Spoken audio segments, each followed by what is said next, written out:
আসসালামু আলাইকুম শিক্ষার্থী বন্ধুরা, আশা করি তোমরা ভালো আছো। আমি ভালো আছি।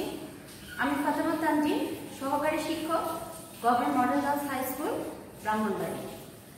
আমি গত দুটো ক্লাসে জীববিজ্ঞানে দুটো ক্লাস নিয়েছিলাম এবং সেই দুটো ক্লাসে আমি নবম ও দশম শ্রেণীর শিক্ষার্থীদের নবম অধ্যায়টা পড়িয়েছিলাম। সেই অধ্যায়ের নাম ছিল দৃঢ়তা প্রদান ও চলন। আজকে আমি এই অধ্যায়ের সর্বশেষ যে অধ্যায়ভিত্তিক কিছু সেই বিষয় সংক্রান্ত রোগ থাকে, সেই রোগগুলো সম্পর্কে আমি তোমাদের সাথে আলোচনা করব। তো শিক্ষার্থী বন্ধুরা, তোমরা জানো যে নবম অধ্যায়ে যে বিষয়টা নিয়ে কথা বলেছে সেটা ছিল কঙ্কালতন্ত্র নিয়ে কথা।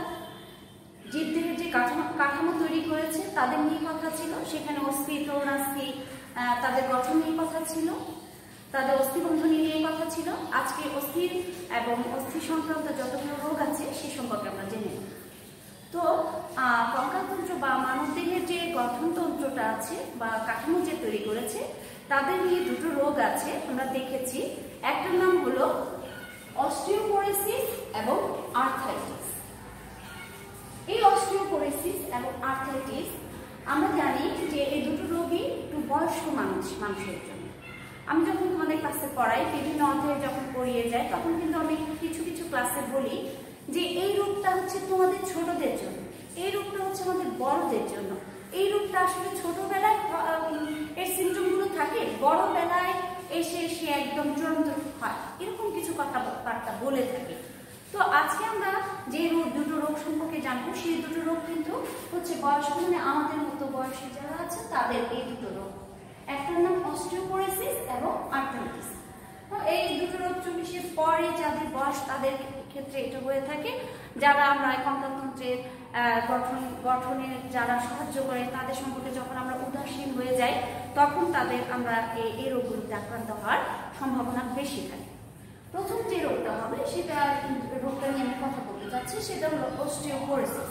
আমি এই দুটো রোগের সম্পর্কে এখন একটু আলোচনা করবো। আলোচনা করে আমি তোমাদেরকে মাল্টিমিডিয়া ক্লাসে দেখিয়ে দেবো আসলে কি হচ্ছে না হচ্ছে, কিভাবে হচ্ছে এবং এর থেকে পরিত্রাণ কিভাবে পাবো সেটা আমরা জানিয়ে দেবো, আমি জানিয়ে দেবো। তো প্রথমে যেটা হচ্ছে এটার নাম হচ্ছে অস্টিওপোরোসিস, এরপরটা হচ্ছে আর্থ্রাইটিস।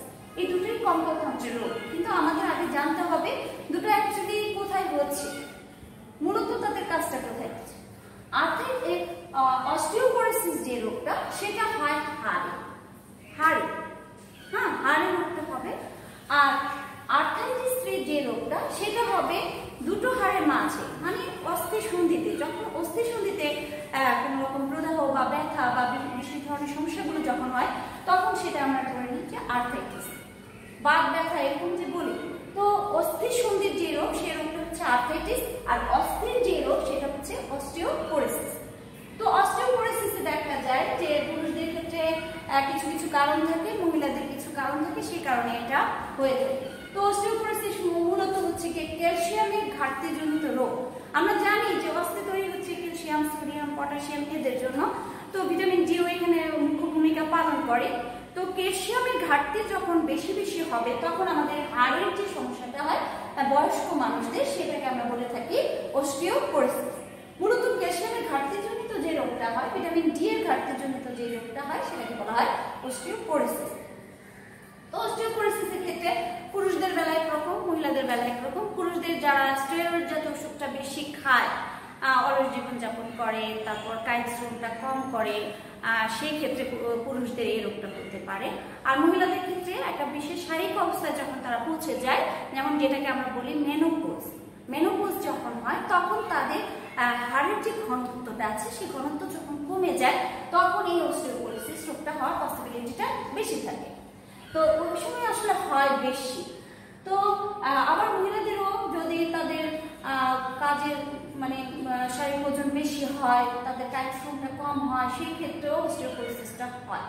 তো অস্টিওপোরোসিস হলে হাড়ের ঘনত্ব পুরুত্ব কমে যায়। অনেকে বলে যে আমার কোমর ব্যথা হচ্ছে, হাত ব্যথা হচ্ছে, তোমরা একটু চিপে দাও, বা অমাবস্যা পূর্ণিমা আসছে এই জন্য আমার হাত পায়ে ব্যথা হচ্ছে।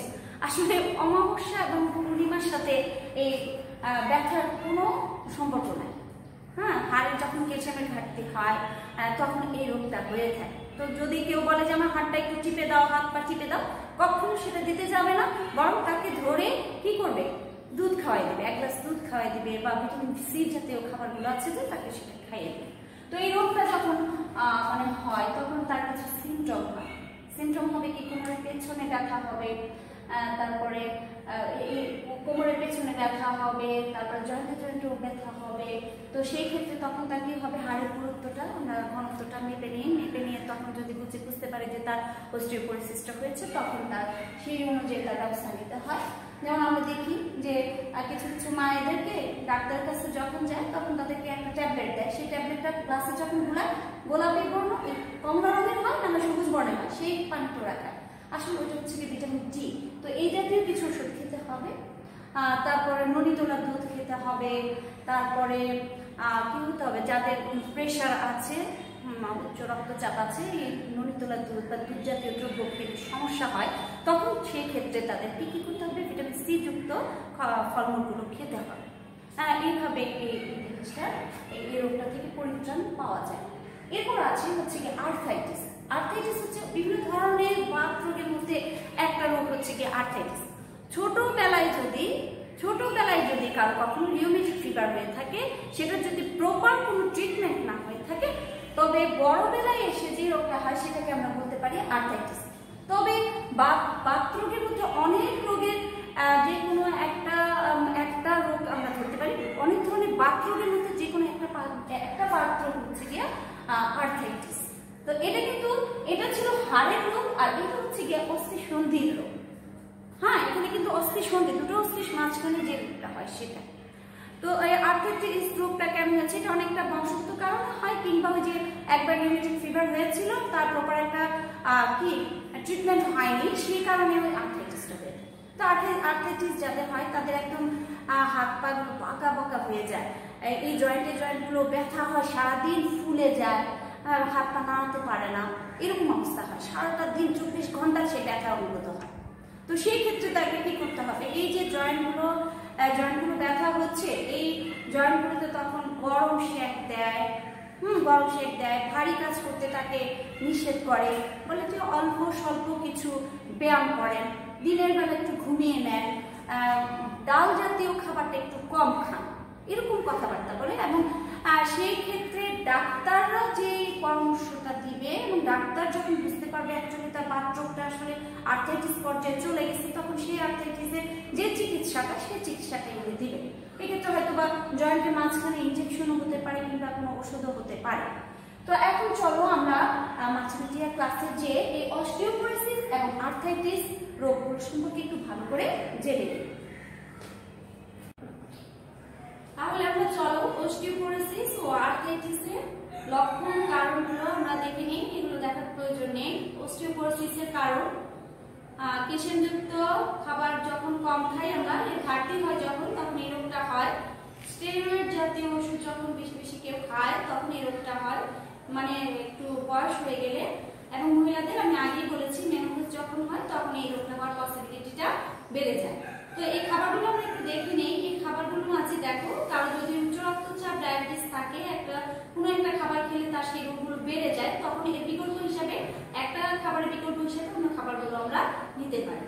তো কারণগুলো দেখলাম, লক্ষণগুলো দেখো, হাড়ের পুরুত্ব কমে গেছে।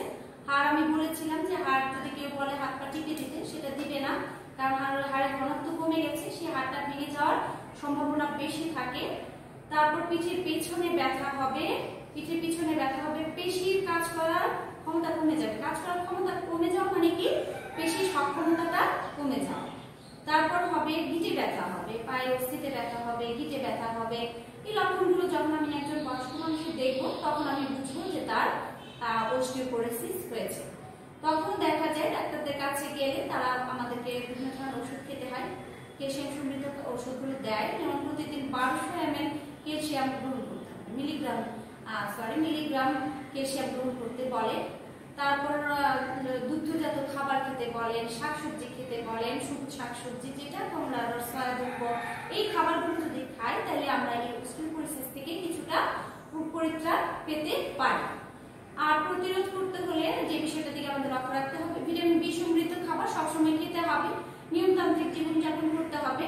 নিয়মতান্ত্রিক জীবনযাপন বলতে আমরা যেটা বুঝি যে সুষম খাদ্য গ্রহণ করা, সিগারেট না খাওয়া, ধূমপান না করা কিংবা মাদকদ্রব্য গ্রহণ না করা, সঠিক সময়ে খাবার খাওয়া, ঘুমাইতে যাওয়া, শাকসবজি প্রচুর পরিমাণে খাওয়া, ফলমূল খাওয়া, পানি খাওয়া, এই যে নিয়মতান্ত্রিক জীবনযাপনের কথাগুলো বলে থাকি আমরা ছোটবেলা থেকে, এগুলো যারা করে তাদের আসলে শুধু অস্টিওপোরোসিস না, বিভিন্ন ধরনের রোগ থেকে আমরা বেঁচে যাই। তো এই গেল, এখন আসি আমরা আর্থ্রাইটিসটা আমরা একটু দেখে নেই। দেখো আর্থ্রাইটিসে কি হয়, গিঁটে ব্যথা হয়, অস্থিসন্ধিতে ব্যথা হয়, অস্থিগুলোর অবস্থা কেমন হয়ে যাচ্ছে, হাত পা ফুলে যাচ্ছে, হাত পায়ে আকৃতিটাও বিকৃত হয়ে যাচ্ছে। হ্যাঁ, তখন কিন্তু তাদের হাত পা নাড়াতে খুব কষ্ট হয়, 24 ঘন্টায় সেইগুলোতে ব্যথা হতে থাকে। তো এর থেকে বাঁচতে হলে আমাদের কি করতে হবে?